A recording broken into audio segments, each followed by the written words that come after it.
ओम श्री परमात्मने नमः।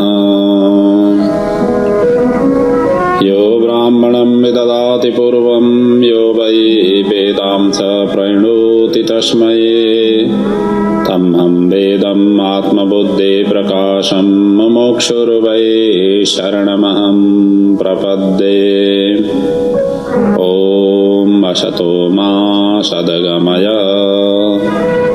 तमसो मा ज्योतिर्गमय मृत्युर्मा अमृतं गमय। ओम शांति शांति शांति।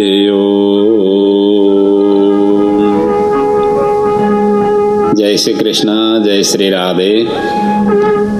आप सभी के समक्ष मैं कठोपनिषद के ऊपर चिंतन मनन करते हुए आ रहा हूँ। कठोपनिषद में कुल 2 अध्याय हैं। प्रत्येक अध्याय में 3-3 बल्लियां हैं और प्रथम अध्याय के हम तीसरे बल्ली के अंतिम प्रसंग में हम पहुंचे हुए हैं। आज प्रथम अध्याय का तृतीय बल्ली का भी पूर्णाहुति होगी और हमने कल इसमें कुल 17 मंत्र हैं और कल तक में प्रसंग में हमने 9 मंत्रों का चिंतन मनन कर चुके थे। आज 10वां मंत्र से हम चिंतन मनन को आगे बढ़ा रहे हैं। बड़ा ही अद्वितीय अद्भुत प्रसंग से भरा हुआ ये प्रसंग नन्हा सा बालक नचिकेता को यमराज ज्ञान प्रदान कर रहे हैं और नचिकेता के माध्यम से हम सभी लाभान्वित हो रहे हैं। यमराज के मुखारविंद से निकले हुए इस ब्रह्म ज्ञान को, ब्रह्म तत्व को नचिकेता को समझाते हुए हम सभी को ये समझा रहे हैं। मनुष्य मात्र का क्या कर्तव्य है, किस तरीके से आचरण व्यवहार इस जीवन और जगत में करना चाहिए। हमारी इंद्रियां, हमारे शरीर के मन, बुद्धि, चित्त, अहंकार आदि तत्वों का क्या, कैसे इनको संयमित करते हुए प्रभु की तरफ ले जाना चाहिए। विषय वासना और आसक्ति किस तरीके से हमें जकड़ करके रखती है आदि इत्यादि का ही चिंतन मनन पिछले प्रसंगों में भी था। आज भी उसी प्रकार के ही प्रसंग है। यहाँ 10वें मंत्र में यमराज कह रहे हैं कि इंद्रियों को असत मार्ग से रोक करके भगवान की ओर लगाने का प्रकार वो बताते हैं, किस तरीके से लगाया जाता है। इसके विषय में वर्णन करते हुए कहते हैं, इंद्रियेभ्यः परार्थार्थेभ्यः सपरं मनः मनसस्तु परा बुद्धिर्बुद्धि आत्मा महान् पर। कहते हैं कि इंद्रियेभ्यः परार्थः, इंद्रिय से भी श्रेष्ठ बलवान अर्था है। अर्था कहते हैं शब्द आदि जो 5 तन्मात्राएं हैं, रूप, रस, गंध, स्पर्श और शब्द। ये इंद्रिय से भी श्रेष्ठ है अर्थात बलवान है। अर्थेभ्यः परम मनः, अर्थे से भी श्रेष्ठ अर्थात बलवान मन है। और मनसस्तु परा बुद्धि, और मन से भी बलवान बुद्धि है। अब बुद्धि आत्मा महान पर, बुद्धि से भी श्रेष्ठ महान बलवान आत्मा है। इस तरीका का यह मंत्र का भाव है। कहने का मतलब यही है कि इंद्रियों के ऊपर वश तभी हो सकता है जब इनके जो शब्द आदि जो विषय हैं इनके ऊपर कंट्रोल करने से हो जाता है। और इनको भी मन कंट्रोल कर सकता है और मन को बुद्धि कंट्रोल कर सकता है और बुद्धि आत्मा को इसीलिए इस तरीके की आचरण व्यवहार करने से प्रभु परमात्मा की तरफ असत मार्ग से सत मार्ग की ओर हम जा सकते हैं, ले जा सकते हैं। और यही मार्ग के रूप में उन्होंने यहाँ पर वर्णन किया। कहने का मतलब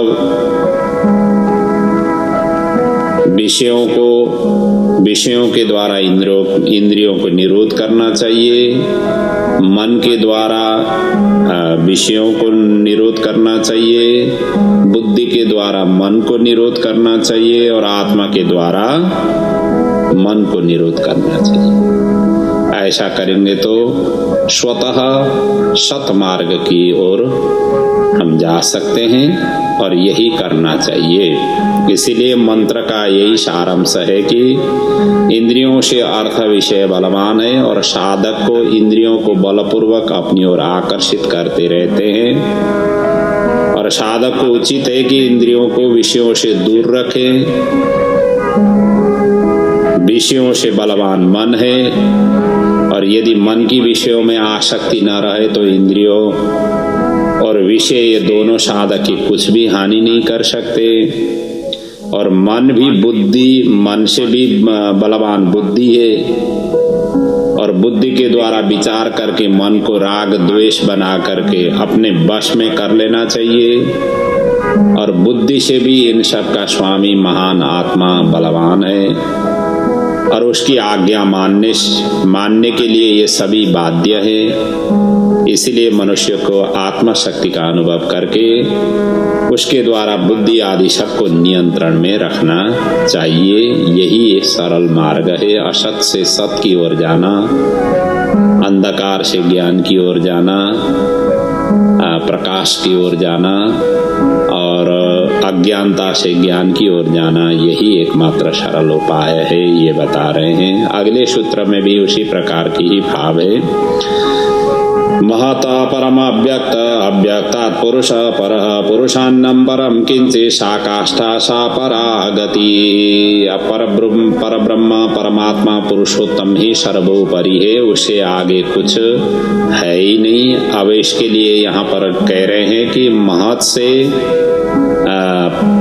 परम बलवान अव्यक्त तत्व है और अव्यक्त से पर पुरुष है और पुरुष से परम पर श्रेष्ठ पुरुष से परम मतलब पुरुष ही परम श्रेष्ठ है। और वही वस्तुतः गति हम सभी की होनी चाहिए। अर्थात उस प्रभु परमात्मा को प्राप्ति ही सर्वोपरि हमारा गति होना चाहिए, लक्ष्य होना चाहिए। लक्ष्य के बिना यदि हम चलेंगे तो हम लक्ष्य में नहीं पहुंच पाएंगे। इसलिए पहले ही खाका तैयार करें, लक्ष्य तैयार करें, हमें कहाँ जाना है, हमें क्या करना है जीवन में। इसी जीवन से हमें कल्याण की मार्ग में जाना है या संसार चक्र में ही रहना है, ये पहले अपने आप ही निर्णय करके फिर यदि कल्याण की मार्ग में जाना हो तो ही ये मार्ग, ये उपनिषद हमें ज्ञान की मतलब प्रदान करता है।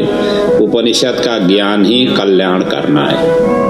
संसार में भटकते रहने के लिए उपनिषद नहीं देता है। उपनिषद कहता है कि इसी जीवन से ये ज्ञान प्राप्त करके प्रभु परमात्मा का आत्मा साक्षात्कार करो, प्रभु परमात्मा का साक्षात्कार करके कल्याण के भागी बन जाओ। इसीलिए तो उपनिषद उपः भगवतः समीपे निषदः, ये बैठने के लिए भगवान के चरण शरण में बैठने के लिए वही ज्ञान और उपदेश है। विभिन्न कोणों से विभिन्न उदाहरण दे करके ये समझाता हुआ व्याख्या किया हुआ होता है।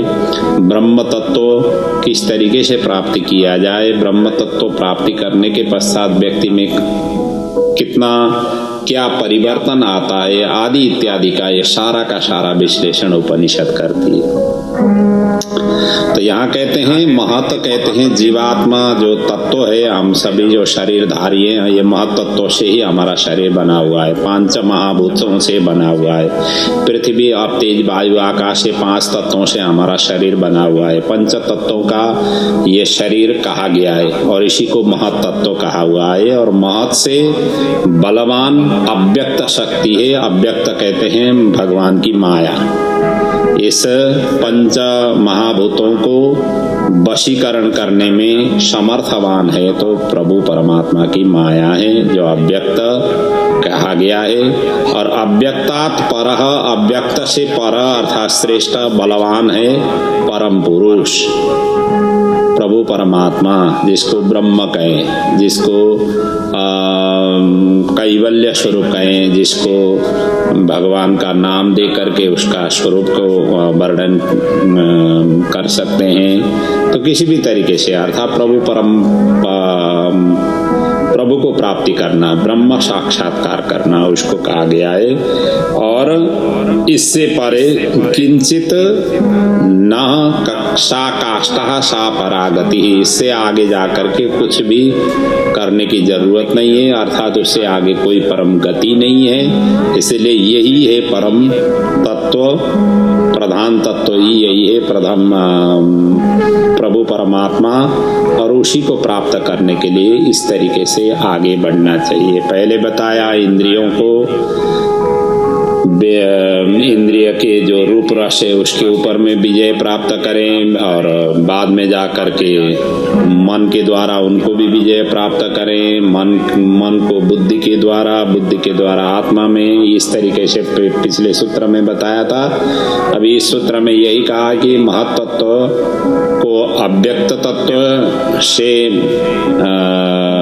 बड़ा है और अव्यक्त से भी आगे परम पुरुष परमात्मा का स्वरूप है, ये बताया गया है।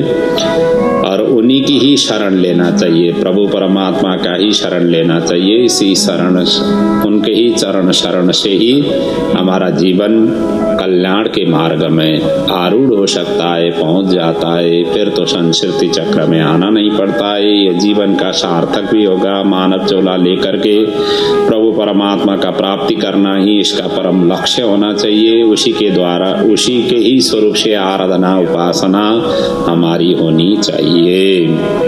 अब यही भाव अगले मंत्र में स्पष्ट करते हुए इस तरीके से वर्णन किया गया है।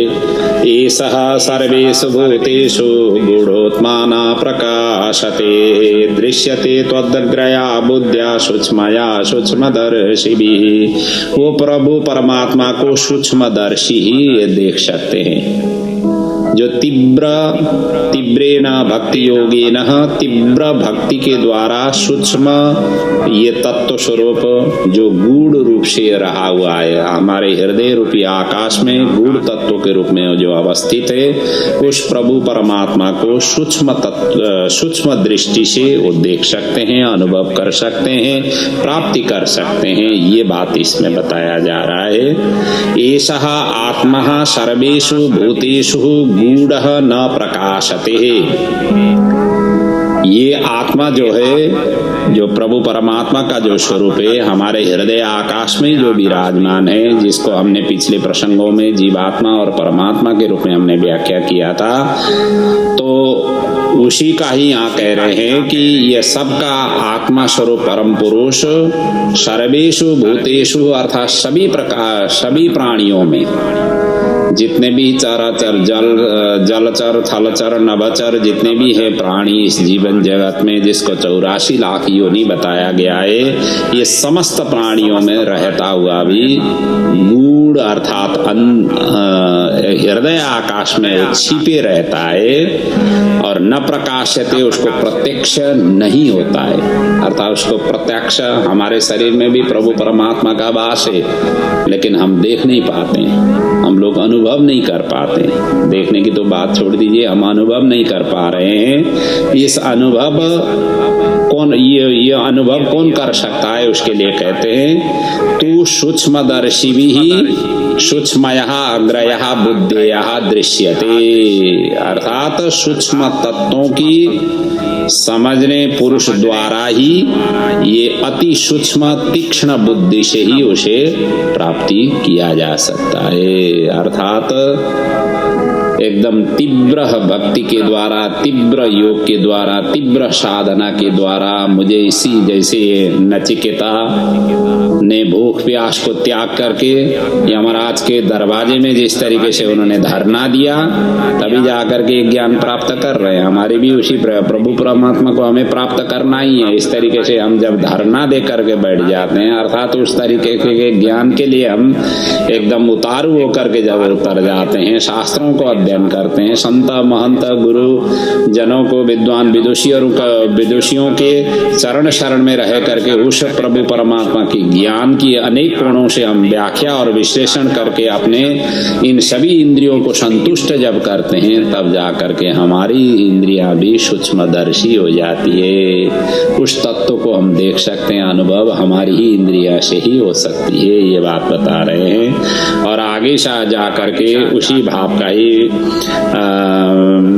और भी विश्लेषण करते हुए कहते हैं विवेकशील मनुष्य को भगवान के शरण में होकर के भगवान की प्राप्ति के लिए साधन करना चाहिए। और इसकी जिज्ञासा पर इस तरीके से वर्णन कर रहे हैं यच्छेत वाङ्मनसि प्राज्ञास्तद यक्षेत ज्ञान आत्मनि ज्ञान आत्मानि महते नियच्छेत यच्छेत शांत आत्मनि। कहते हैं प्राज्ञा जो ज्ञानवान है, जो विवेकशील है, जो गुणी है, जो प्रभु परमात्मा की तरफ लगे हुए हैं, इस तरीके के जो साधक हैं और बुद्धिमान साधक को, ऐसे प्राज्ञ को बाक, पहले तो बाक आदि समस्त इंद्रियों को मनसी, मन में यक्षेत अर्थात निरुद्ध करे। हमारे मन बुद्धि चित्त अहंकार और बाक आदि, बाक पाद पायुपस्थ, ये आदि जितने भी इंद्रियां हैं, जो 10 इंद्रियां बताए गए हैं, 5 कर्मेंद्रिय, 5 ज्ञानेंद्रिय, इनको मन में ले जा करके निरुद्ध करें। और उस मन को ज्ञाने आत्मानी अर्थात बुद्धि में ले जा करके, ज्ञानात्मा अर्थात ज्ञान स्वरूप बुद्धि में ले जा करके उनको निरुद्ध करें, अर्थात विलय करें, उसमें स्थापित करें। और ज्ञानम महति आत्मानी नियक्षेत, कहते हैं ज्ञान स्वरूप उस बुद्धि को महान आत्मा में, अर्थ महत्त्व में, मतलब महान आत्मा में ले जा करके नियक्षेत अर्थात उस आत्मा के साथ में विलय करें। फिर तत् शांति आत्मानि ही नियक्षेत, फिर तो उसके बाद में शांत स्वरूप प्रभु परमात्मा, परम सुख परमात्मा में ले जा करके विलय करें। अब इस प्रकार से वर्णन किया गया है। कहने का मतलब यही है कि बुद्धिमान मनुष्य को उचित यही है कि पहले तो बाक आदि इंद्रियों को बाह्य विषयों से हटा करके मन में ले जा करके विलीन कर देना चाहिए। और ऐसी स्थिति कर दे कि इनकी कोई भी क्रिया न हो, मन में विषय की स्फुरणा न रहे, इस प्रकार की स्वरूप में इनको विलय करना चाहिए। जब ये साधन भली भांति रूप से सुसंपन्न हो जाता है, तब मन को ज्ञान रूपी बुद्धि में विलय कर देना चाहिए। और उस समय बुद्धि की वृत्ति के सिवा मन की भिन्न सत्ता नहीं रहना चाहिए। और आगे जा करके ये दृढ़ अभ्यास हो जाने के पश्चात, इस तरीके की बुद्धि में ले जा करके स्थिर हो जाने के पश्चात, उस ज्ञान स्वरूप बुद्धि को भी जीवात्मा के शुद्ध स्वरूप में विलय कर देना चाहिए। फिर इसको भी ले जा करके परमात्मा में ले जा करके विलय कर देना चाहिए। इसी से यही है प्रक्रिया। और इस प्रक्रिया को साधना करते हुए, आराधना करते हुए हमें आगे बढ़ाना चाहिए, तब जा करके हमारा कल्याण हो सकता है। नहीं तो ये मन तो भटकते रहते हैं, इंद्रिय तो अपने नई नई चीजों की, जैसे बाजार में जो कुछ भी नया चीज आया किस तरीके से मनुष्य टूट पड़ जाते हैं, क्योंकि इंद्रियों का कंट्रोल है ही नहीं। जब इंद्रिय का कंट्रोल नहीं है तो इंद्रिय जो है ना बड़े वशीभूत कराते हुए उसको खींच करके, सारा का सारा अपने मन बुद्धि को खींच करके ले जा करके उसमें, वही पहले बताया था ना, गड्ढे में ले जा करके गिरा देते हैं। तो उसके प्रति लालायित होकर के भटकता ही रहता है। और ये सभी चीज भटकने से सभी चीज नाशवान है। इन सभी को एकत्रित करके या उन सभी को प्राप्ति करके भी व्यक्ति को शांति नहीं मिलती है। आज मिला हुआ जो चीज है, आज लाया हुआ चीज कल जा करके पुराना हो जाता है। संसार की तो जो भी वस्तु है, संसार का अर्थ ही संसरती, संसार खिसकते जाने का अर्थ संसार है। अर्थात ये जो आज का स्वरूप है वो स्वरूप कल के स्वरूप में नहीं होता है। ये तो परिवर्तनशील है, परिवर्तन होता ही रहता है। तो ऐसी स्थिति में हमें इन संसार की नाशवान तत्वों के पीछे भागना नहीं चाहिए। अविनाशी तत्व जो सदा सर्वदा सर्वत्र समरूप से समदृष्टि होकर के, स्वयं प्रकाश होकर के जो अवस्थित है, उसके पीछे भागना चाहिए। और उसके पीछे भागने से ही इस जीवन का कल्याण हो पाता है। अब इस तरीके से जब समझाया, आगे जा करके परमात्मा के स्वरूप का वर्णन और उसकी प्राप्ति का महत्व साधन बतला करके अवश्रुति मनुष्य को सावधान करती हुई ये कहती है, और सभी मनुष्यों को इस तरीके से सावधान कराती है। कहते हैं उत्तिष्ठत जाग्रत प्राप्य वरानि बोधतः क्षुरस्य धारणी सीता दुरत्याया दुर्गा पथकस्तत् कवयो वदन्ति। उत्तिष्ठत जाग्रत प्राप्य वरान निबोधत। ये प्रत्येक शब्द में इतना गांभीर्य भरा हुआ है। ये कहते हैं सभी मनुष्यों को, हे मनुष्य हो, उत्तिष्ठतः अर्थात उठो, अब सोते नहीं रहो। इतना सब कुछ ज्ञान प्राप्त करने के पश्चात अब सोना नहीं है, अब लग जाओ। अभी तक जो ज्ञान लिया हुआ है, इस ज्ञान को अब अपने जीवन में उतारो, अपने व्यवहार में उतारो, अपने प्रत्येक कार्यों में उतारो, आचरण व्यवहार में उतारो। इसी के लिए कहा हुआ है उत्तिष्ठतः। उत्तिष्ठ, सोए, अपने सोने नहीं दो, अर्थात सभी इंद्रियों को सचेत कराओ। और जागृत, दूसरा अर्थ है जागृत। जागृत मतलब जागो, सावधान हो जाओ। जागो का अर्थ होता है सावधान हो जाओ। और बरान, बरान कहते हैं श्रेष्ठ महापुरुषों के प्राप्य पास जा करके उनके द्वारा निबोधत, उस पर ब्रह्म परमेश्वर को जान लो, सीख लो। अर्थात ऐसे ज्ञानी जनों के सान्निध्य में, अंग संग में रह करके इस ज्ञान को प्राप्त करो। और कहते हैं कवयः, कवय कहते हैं विद्वान को। कवि जो होते हैं, जहाँ नहीं पहुंचे रवि वहां पहुंचे कवि, और जहाँ नहीं पहुंचे कवि वहां पहुंचे अनुभवी। तो कवयः कहते हैं ज्ञानी को, ध्यानी को, जो त्रिकालज्ञ हो, भूत भविष्य वर्तमान, जिनको साक्षात्कार सके, ऐसे जो ज्ञानी साधु संत जो अनवरत रूप से जीवन में साधना करते हुए इस ज्ञान को जिन्होंने प्रचुर मात्रा में प्राप्त किया हुआ है, तो ऐसे त्रिकालज्ञ ज्ञानी जन तत्पथ अर्थात तत्व ज्ञान के मार्ग को छुरस्य निशिता दुरत्यया। छुरस्य कहते हैं छुरी, चाकू, छुरी को कहते हैं चाकू, अर्थात छुरे की ही निशिता दुरत्यया। निशिता कहते हैं तीक्ष्ण धार को, निशिता कहते हैं तीक्ष्ण, एकदम तीखा। और और कहते दुरत्ययः दुस्तर, अर्थात जिसको पार पा नहीं सके, धारा इव धारा के सदृश दुर्गम बदंती, अत्यंत कठिन बतलाते हैं। अर्थात ज्ञानी जन इसको प्राप्त करने के लिए अत्यंत कठिन स्वरूप मानते हैं। इसलिए तुम लोग जागो और अब सो नहीं, और इस श्रेष्ठ महापुरुषों के सान्निध्य में जाकर के उस ज्ञान को प्राप्त करो। तो कहने का मतलब यही है कि हे मनुष्य, तुम जन्म जन्मांतर से अज्ञान निद्रा में सो रहे हो, अब तुम्हें परमात्मा की दया से यह दुर्लभ मनुष्य शरीर तुम्हें मिला हुआ है। इसे पाकर अब एक क्षण भी प्रमाद में नहीं व्यतीत करो और इसको मत खो, शीघ्र सावधान हो जाओ और श्रेष्ठ महापुरुष के पास जाकर के उनके उपदेश द्वारा अपने कल्याण का मार्ग, परमात्मा का रहस्य को समझ लो।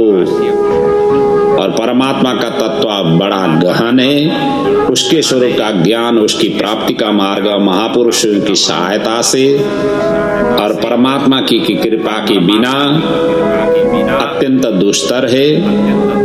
और जिस प्रकार छुरे की धार है, जैसे छुरे की धार पर चलना, तलवार की धार पर चलना जिस प्रकार से दुस्तर है, उसी प्रकार की दुस्तर है। इसलिए प्रभु की कृपा के बिना और ऐसे संत ज्ञानी जनों के ज्ञान उपदेश के बिना इस मार्ग में जाना हमारे जन्म जन्मांतर के हम अज्ञानी के रूप में जिस तरीके से भटकते हुए अपने जन्म जन्मांतर से आए हुए हैं, ऐसे व्यक्ति के लिए दुस्तर होता है। तो इसीलिए उनके अंग संग में रह के प्रभु परमात्मा की साक्षात्कार करने की ज्ञान प्राप्त करो।